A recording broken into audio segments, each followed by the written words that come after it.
Hello everyone, welcome to the session. AS educate channel पे आपका स्वागत है। और आज हम एक और टॉपिक लेके आए हैं जिसके बारे में मन में बहुत सारे सवाल चलते हैं हमारे कि सीटेट अगर हमारा एग्जाम क्लियर हो जाता है तो हमें गवर्नमेंट जॉब कैसे मिले। तो आज के इस सेशन में हम इसी बारे में डिस्कस करेंगे। इसके अलावा अगर आपके मन में कोई और क्वेश्चंस है, कुछ और डाउट है जिन पे आप चाहते हो कि हम आपके वो डाउट क्लियर करें, तो please please please it's my request कि आप कमेंट सेशन में अपने टाइटल्स दे दीजिए। हम उन्हीं चीजों पे आपको इंफॉर्मेशन पूरी प्रोवाइड कर देंगे जहां पे भी आपका जो भी डाउट है। तो चलिए जी स्टार्ट करते हैं आज का topic, that is how to get government job specially after qualifying the CTET exam. तो देखिए, सिंपल सी बात है, सीटेट का हम एग्जाम तो क्लियर कर लेते हैं, ठीक है। सीटेट क्वालिफाई करने के बाद एक मन में आता है कि पहला पॉइंट तो ये रहता है कि चलो सीटेट हो गई है, अब गवर्नमेंट जॉब कैसे मिले, कैसे समझे हमें, मतलब क्या हमें करना चाहिए कि जिससे हमें गवर्नमेंट जॉब मिल जाए। सबसे पहले उस पॉइंट को समझने से भी पहले हमें ये समझना पड़ेगा कि जो सर्टिफिकेट इस टाइम पे हमारे हाथ में है उसकी वैल्यू क्या है। ठीक है जी, तो चलिए डिस्कस करते हैं इन्हीं पॉइंट्स को। सबसे पहला पॉइंट लेते हैं हम, that is importance of CTET. Importance of CTET certificate. I hope आप लोगों को ये पता होगा कि इसकी वैलिडिटी कब तक की है। सीटेट सर्टिफिकेट अप्रोक्सीमेटली आपका 7 इयर्स तक वैलिड है। स्कोप कहाँ कहाँ होते हैं।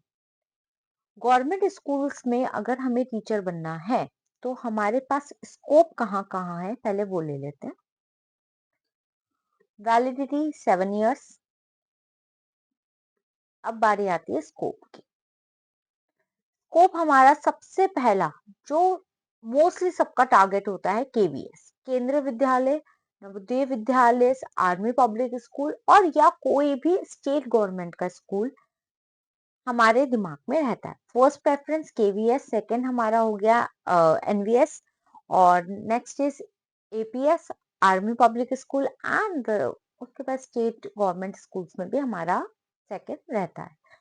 तो ये हमारी क्या हो गई, हम यहाँ पे अप्लाई कर सकते हैं, आर्मी पब्लिक स्कूल एंड और द स्टेट गवर्नमेंट स्कूल्स।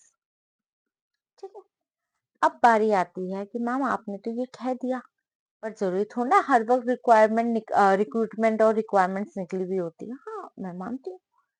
अब रिक्रूटमेंट्स के बारे में हमें कैसे पता चले, आपको उसके लिए रेगुलर नोटिफिकेशंस को चेक करना। तो हम पहले सेकंड पॉइंट लिख लेते हैं,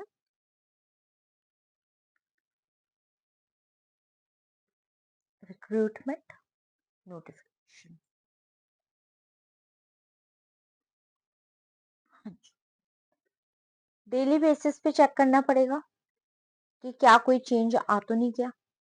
सेकंड, केवीएस, उसके बाद नवोदया, ये जो आपके संगठन समिति है, इन सब के टेट की वेबसाइट है, स्टेट टैक्स की वेबसाइट है, लोकल न्यूज़पेपर्स हैं, और उसके अलावा आज के टाइम में जो इंसान जिस भी एग्जाम के लिए अप्लाई कर रहा है उसके पास सारे सोर्स हैं, up to date latest notifications को पता लगना उनके लिए कोई इतना बड़ा काम है नहीं।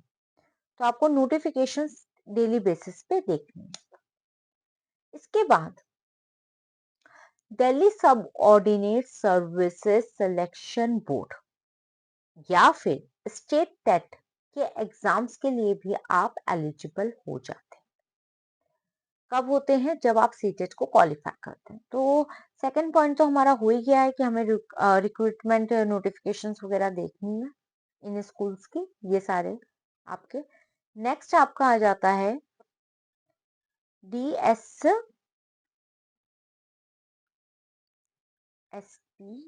और स्टेट। अगर आप इनको एग्जाम के लिए करना चाहते हो तो आप इनकी प्रिपरेशन भी कर सकते हो साथ के साथ, जो आपके लिए बेनिफिशियल भी है और सही है। ठीक है जी। तो आप सिटी लेवल के बेसिस पे भी स्कूल्स को देख सकते हो। नेक्स्ट, क्योंकि अभी हम बात सिर्फ कर रहे हैं गवर्नमेंट। नेक्स्ट है वैकेंसी स्पेसिफिक रिक्वायरमेंट्स। क्या होती है ये? जब आप जिस वैकेंसी के लिए अप्लाई करते हैं तो एलिजिबिलिटी और डॉक्यूमेंट रिक्वायरमेंट्स क्या क्या जरूरी होते हैं। देखो, अभी तक तो हमने छटाई कर ली कि हमें कहाँ कहाँ पे अप्लाई करना है। सबसे पहला हमारा हो जाता है KVS, सेकंड हो गया NVS। आर्मी पब्लिक स्कूल्स के लिए भी हम बहुत ज्यादा प्रेफरेंस देते हैं। और नेक्स्ट आपका हो गया फिर स्टेट। स्टेट वगैरह ये सब आपके फिर अलग अलग अलग अलग स्टेट की भी आपके पास अपनी लिस्ट होती है, सबके अपनी अपनी प्रेफरेंसेस होती हैं। तो क्या होता है जब हमने ये सब चीजें कर ली, अगर सपोज करो कोई रिक्रूटमेंट निकली हुई है, रिक्वायरमेंट्स आ रखी हैं, तो हमें क्या होता है, हमारे पास काफी चीजें हमें पता भी नहीं होती। होता है काफी को के साथ होता है, कुछ लोगों को सब कुछ पता होता है। तो यहाँ पे क्या होता है, हमें ये पता होना चाहिए कि हम जिसके लिए अप्लाई कर रहे हैं उसके लिए हमारे पास क्या क्या स्पेसिफिक चीजें होनी चाहिए। शॉर्ट में अगर आज मैं बात करूं, प्राइमरी टीचर के लिए अगर हम अप्लाई कर रहे हैं तो हमारे पास एक एलिमेंट्री एजुकेशन का डिप्लोमा और सीटेट दोनों हमारे पास होने चाहिए। ट्रेंड ग्रेजुएट टीचर की बात करें तो ग्रेजुएशन BEd और सीटेट ये होना चाहिए। PGT की बात करें, पोस्ट ग्रेजुएशन टीचर की, तो हमारे पास MD होना चाहिए, कोई भी मास्टर डिग्री साथ के साथ BEd। सीटेट उसमें ऑप्शनल होता है। तो ये सब चीजें क्या हो गई, वैकेंसी रिक्वायरमेंट की हो गई। तो ये भी हमें होनी चाहिए। जब भी कोई वैकेंसी निकलती है उनकी कोई स्पेसिफिक रिक्वायरमेंट्स भी रहती है, जो हम ऑलरेडी डिस्कस कर चुके हैं। For the PRT, next is your TGT and last is your PG।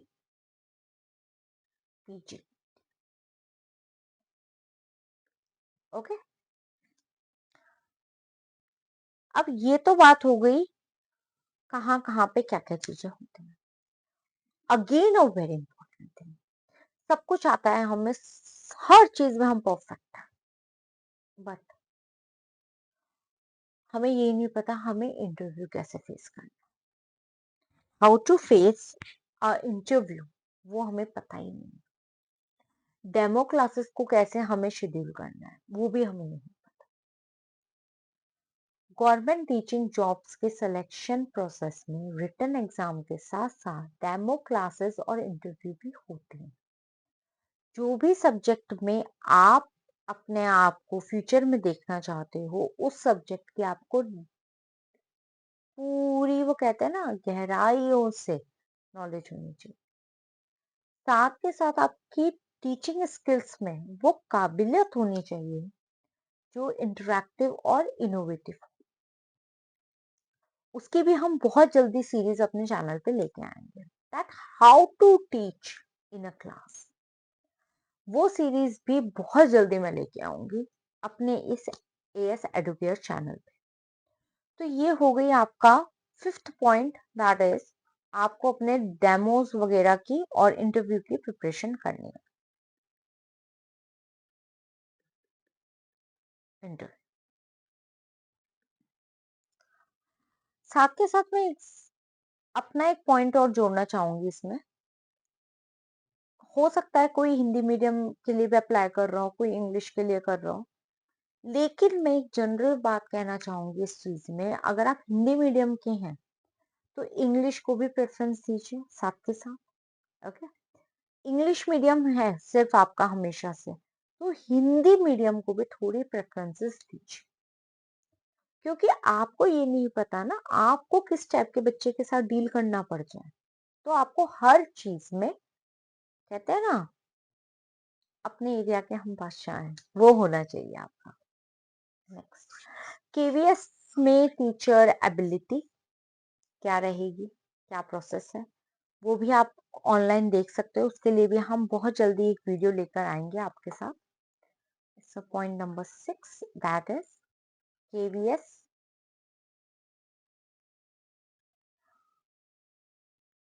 Eligibility और प्रोसेस। बहुत जल्दी हम इसके ऊपर भी वीडियो लेकर आएंगे आप लोगों के साथ। तो ये आप अभी देख सकते हो। अगर शॉर्ट में सुनना चाहते हो तो आपको केवीएस की वेबसाइट पे जाके फॉर्म फिल करना रहेगा। सिलेबस, एग्जाम पैटर्न को आप समझ लो। उसके लिए अपनी प्रिपरेशन को इतनी स्ट्रांग रखो। कम्युनिकेशन स्किल पे तो देखो हर एक पर्सन को फोकस करना चाहिए, क्योंकि आज आप एक टीचर हैं, अगर आपकी कम्युनिकेशन स्किल में प्रॉब्लम होगी, आप अपने स्टूडेंट को कम्युनिकेट कर ही नहीं सकते, ना आप उनको बेटर कर पाओगे। स्टेट स्कूल्स जो होते हैं, स्टेट गवर्नमेंट स्कूल की अपॉर्चुनिटीज भी रहती हैं, आती रहती है, निकलती रहती हैं, तो आपको वहां पे भी अच्छी जॉब अपॉर्चुनिटी मिल सकती है। And last but not the least, that is the private school का ऑप्शन। सर्टिफिकेट के साथ प्राइवेट स्कूल्स भी एक अच्छा ऑप्शन है। रेप्यूटेड प्राइवेट स्कूल्स में सीटेट क्वालिफाइड टीचर्स को प्रेफरेंसेस दी जाती है। अपने एक्सपीरियंस को दिखा सकते हो, जो आपको फिर फ्यूचर में गवर्नमेंट जॉब के लिए भी हेल्पफुल रह सकता है। तो अगर मैं नेक्स्ट बात करूं, पॉइंट आ गया हमारा केवीएस का हो गया, स्टेट गवर्नमेंट हो गया, गवर्नमेंट स्कूल, एंड एथ इज योर प्राइवेट ऑप्शन भी खराब नहीं है। Private school option also not bad. Next, हाँ जी, एक जो ज्ञान मैं बीच में दे चुकी हूँ, कम्युनिकेशन स्किल, हिंदी वाला इंग्लिश में भी प्रेफरेंस है, इंग्लिश वाला हिंदी पे भी दे।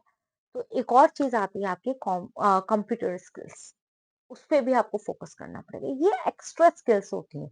ऐसा नहीं है कि आप हिंदी के टीचर हैं तो आप इंग्लिश से कोई मतलब नहीं रखोगे, या आप इंग्लिश के टीचर हो तो आपको हिंदी से कोई मतलब नहीं है। ऐसा आप नहीं कर सकते। आपको हर एक चीज पे फोकस करना पड़ेगा। या आप हिंदी के टीचर हो और आप बोल दो नहीं कंप्यूटर हमारे आउट ऑफ द बॉक्स है, नो।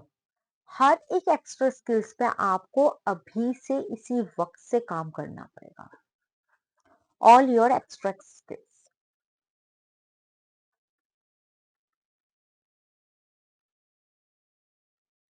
काम करो, like your computer, and next one is your communication। बहुत जरूरी है ये सब चीजें। सो ये थोड़ी सी बातें आप लोगों के साथ करें। तो सीटेट क्लियर करने के बाद आपका अगर सपना है कि गवर्नमेंट टीचर बनना है जो आपका पूरा भी हो सकता है, कुछ फोकस, कुछ पॉइंट्स, कुछ चीजों पे आपको ध्यान रखना पड़ेगा। नोटिफिकेशंस पे ध्यान रखना बहुत ज्यादा इंपॉर्टेंट है। साथ के साथ अगर बाय चांस इस वक्त आपका गवर्नमेंट भी नहीं होता, बट जो आपको next opportunity, next best opportunity मिलती है, आपको उस पर फोकस करना चाहिए। एंड देखिए, स्किल्स के साथ हम जुड़ते रहते हैं, चीजें बनती रहती है, हमारा भी रिज्यूमे अच्छा होता जाता है। तो बस करते चलो और चलते चलो। ठीक है जी। तो ऐसे और वीडियोस के लिए चैनल को सब्सक्राइब करना मत भूलिएगा। और आपको कोई पर्टिकुलर टॉपिक पे वीडियो चाहिए तो please please please comment session में जरूर आप हमें बताइएगा। और साथ के साथ again one more thing, and last thing, communication skills पे बिल्कुल अपना फोकस करिए। ठीक है जी।